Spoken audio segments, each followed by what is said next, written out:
बच्चों last term पर हम लोग ईथन पढ़ रहे थे और इसमें चैप्टर चल रहा था alcohol phenol ether.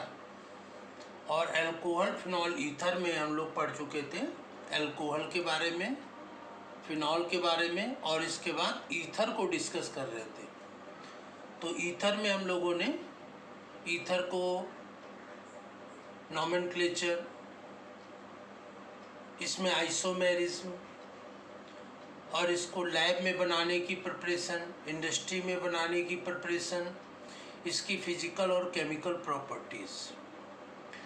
Chemical properties के अंतर्गत हम लोगों ने डिस्कस कर लिया था जो एलिफैटिक ईथर होते हैं, उसकी केमिकल प्रॉपर्टीज़ हमने डिस्कस कर ली थी। आज उसी के आगे हम लोग डिस्कस करते हैं एरोमेटिक ईथर की प्रॉपर्टीज़। तो एरोमेटिक ईथर की केमिकल प्रॉपर्टीज़ क्या होते हैं उसको आज हम लोग डिस्कस करते हैं। जैसे कि केमिकल प्रॉपर्टीज़, तो इसमें केमिकल प्रॉपर्टीज़ आगे देखेंगे। सबसे पहले नाइट्रेशन, नाइट्रेशन या नाइट्रीकरण। नाइट्रीकरण क्या होता है, जैसा कि कई चैप्टरों में पढ़ चुके हैं। नाइट्रीकरण मतलब कि नाइट्रिक एसिड से रिएक्शन। तो यहाँ पर ये क्या है, मेथिल फेनिल ईथर। ये क्या है, मेथिल लगा, ये फेनिल लगा, मेथिल फेनिल ईथर। या इसको ये कैसा है, एरोमेटिक ईथर है, मेथिल फेनिल ईथर। इसका कॉमन नेम एनिसॉल है, ये एनिसॉल भी इसे कहते हैं, और मेथिल फेनिल ईथर है। तो मेथिल फेनिल ईथर की रिएक्शन नाइट्रिक एसिड से कराते हैं, किसकी प्रेजेंस में, सल्फ्यूरिक एसिड की प्रेजेंस में। इसकी रिएक्शन मेथिल फेनिल ईथर की रिएक्शन नाइट्रिक एसिड से सल्फ्यूरिक एसिड की प्रेजेंस में कराते हैं। तो ये आर्थो और पैरा दो चीजें प्राप्त होती हैं। कौन सी, ये नाइट्रो एनिसॉल, एनिसॉल तो ये है ये, और नाइट्रो NO2 इसमें लग गया है। यहाँ पर आर्थो पोजीशन में लगा है और इसमें पैरा पोजीशन में लगा है। तो ये क्या है, आर्थो नाइट्रो एनिसॉल, और ये है पैरा नाइट्रो एनिसॉल। ठीक है ना। तो इसमें नाइट्रेशन या नाइट्रीकरण की प्रक्रिया में मेथिल फेनिल ईथर या एनिसॉल की रिएक्शन नाइट्रिक एसिड से सल्फ्यूरिक एसिड की प्रेजेंस में कराने पर आर्थो और पैरा नाइट्रो एनिसॉल्स प्राप्त होते हैं। ये पोजीशन इसकी आर्थो की रह लेती और यहां पर लग जाता है, तो इसको पैरा कहते हैं। दूसरा है हैलोजिनेशन। हैलोजिनेशन में क्या होता है, ये भी एनिसॉल है, methyl phenyl ether anisole. Halogenation में रिएक्शन किसकी कराते हैं, chlorine bromine iodine, halogen element से रिएक्शन कराते हैं, तो इसको कहते हैं हैलोजिनेशन। तो ब्रोमीन से रिएक्शन कराते हैं glacial acetic acid CH3COOH। CH3COOH जो एसिटिक एसिड है, ये प्योर एसिटिक एसिड है, ये ग्लेशियर की तरह जम जाता है प्योर फॉर्म में, इसीलिए इसको ग्लेशियल एसिटिक एसिड कहते हैं। तो ये एनिसॉल की रिएक्शन ब्रोमीन से कराते हैं, तो इसमें भी आर्थो और पैरा प्राप्त होते हैं। ये आर्थो पोजीशन में ब्रोमीन लगा है, यहाँ पैरा पोजीशन पर, तो क्या प्राप्त होता है, bromo anisole, ortho bromo anisole, और ये पैरा ब्रोमो एनिसॉल। ये ब्रोमीन आर्थो पोजीशन पर लगा, यहाँ पर पैरा, ये आर्थो है और ये पैरा पोजीशन है। इन दोनों के नाम क्या होंगे, आर्थो ब्रोमो एनिसॉल और ये पैरा ब्रोमो एनिसॉल। तो इस प्रकार से ये हैलोजिनेशन की क्रिया होती है। तीसरा है Friedel Crafts reaction. Friedel Crafts reaction most important reaction है, पिछले भी चैप्टर जो हम लोगों ने डिस्कस किया उसमें सब में थे Friedel Crafts reaction. Friedel Crafts reaction क्या होता है, फ्रीडल क्रॉफ्ट रिएक्शन निर्जल एल्युमिनियम ट्राइक्लोराइड या एनहाइड्रस एल्युमिनियम ट्राइक्लोराइड की प्रेजेंस में कराते हैं। इसमें एल्युमिनियम ट्राइक्लोराइड कैसा होना चाहिए, निर्जल, उसकी उपस्थिति में रिएक्शन कराते हैं। और इसके दो भाग होते हैं, एल्किलेशन और एसिलेशन। क्लोरोएथेन की मेथेन की करा देते हैं, क्लोरोमेथेन क्लोरोएथेन की रिएक्शन करा देते हैं, तो वो एल्किलेशन। और एसिटिल क्लोराइड की कराते हैं तो इसे कहते हैं एसिलेशन। तो यहाँ पर एनिसॉल की रिएक्शन किससे करा देते हैं, क्लोरोमेथेन से, तो ये एल्किलेशन की क्रिया है। एनिसॉल की रिएक्शन क्लोरोमेथेन से कराते हैं एनहाइड्रस एल्युमिनियम ट्राइक्लोराइड या निर्जल एल्युमिनियम ट्राइक्लोराइड की उपस्थिति में। तो ये देखो CH3 आर्थो पर लगा है और ये CH3 पैरा पोजीशन पर लगा है, तो दोनों के नाम क्या है, मेथॉक्सीटाल्विन। ये मेथॉक्सीटाल्विन, ये आर्थो मेथॉक्सीटाल्विन और ये पैरा मेथॉक्सीटाल्विन है। तो ये आर्थो और पैरा मेथॉक्सीटाल्विन प्राप्त होते हैं। तो ये क्या है, एल्किलेशन या एल्किलीकरण, और ये एसिलेशन है। अब इसमें एनिसॉल की रिएक्शन एसिटिल क्लोराइड से कराती है। तो एसिटिल क्लोराइड की क्रिया किससे, निर्जल एल्युमिनियम ट्राइक्लोराइड की प्रेजेंस में कराती है। तो इसमें भी क्या होता है, ये यहाँ जब जुड़ेगा COCH3 तो इसका एक H हटेगा, वो Cl से क्रिया करके क्या बना लेगा, HCl। तो इसमें दो HCl निकल जाएंगे और ये COCH3 इसमें आर्थो और पैरा पोजीशन में प्राप्त लग जाएगा।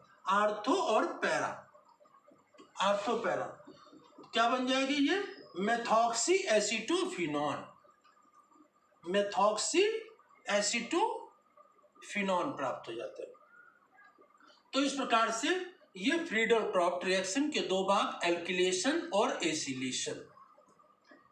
तो Friedel Crafts reaction most important है और इसमें निर्जल एल्युमिनियम ट्राइक्लोराइड की प्रेजेंस में ये रिएक्शन कराते हैं।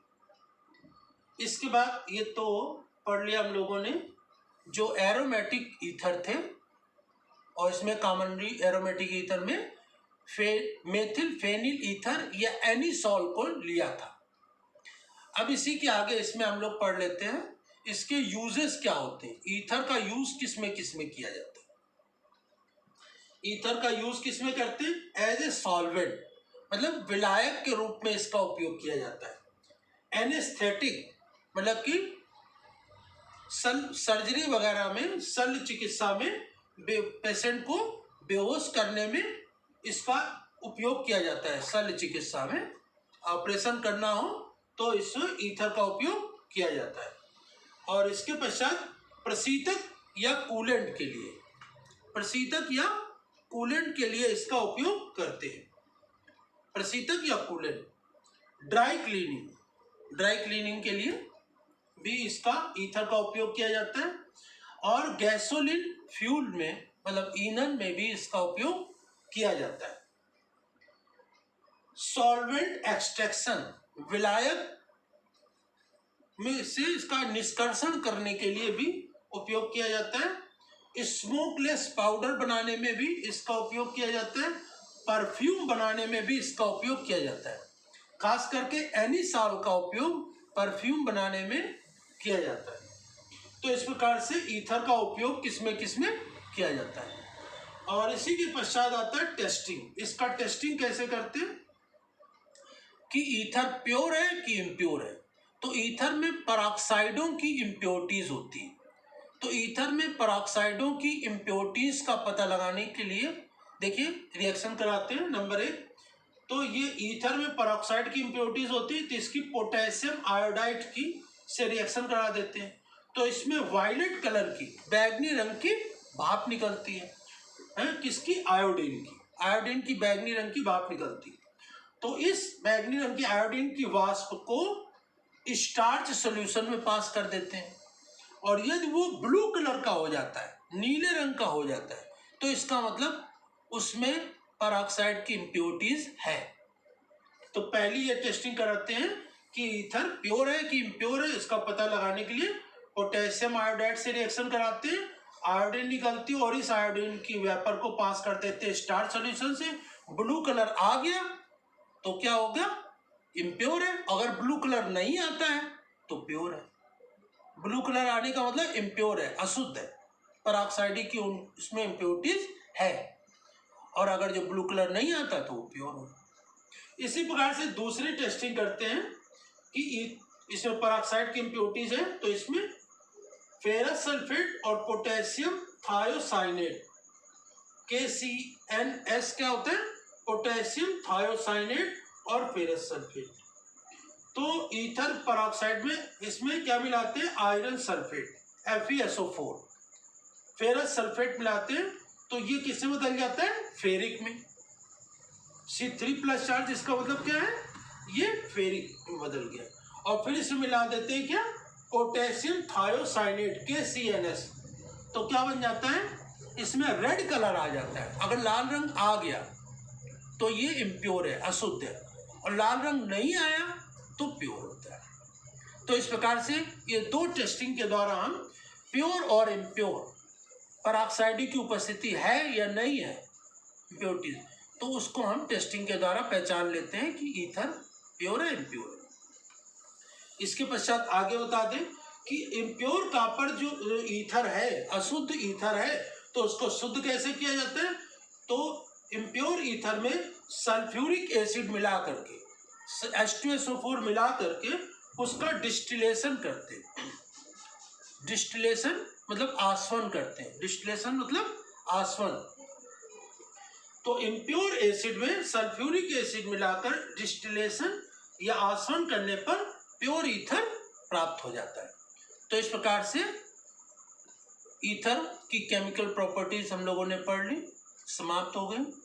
और इसका ईथर का उपयोग किसमें किसमें किया जाता है, और इसके पश्चात ईथर की टेस्टिंग कैसे करते हैं, उपयोग कैसे करते हैं, और शुद्ध ईथर प्राप्त करने के लिए क्या करते हैं। शुद्ध ईथर प्राप्त करने के लिए इम्प्योर ईथर में पेरोक्साइडों की उपस्थिति को दूर करने के लिए, इम्प्योरिटी दूर करने के लिए ईथर में सल्फ्यूरिक एसिड मिला करके उसका आसवन या डिस्टिलेशन करने पर शुद्ध ईथर प्राप्त हो जाती है। तो इस प्रकार से हम लोगों ने ईथर पढ़ लिया। अब इसके बाद नेक्स्ट टर्म पर नेक्स्ट टॉपिक को डिस्कस करेंगे।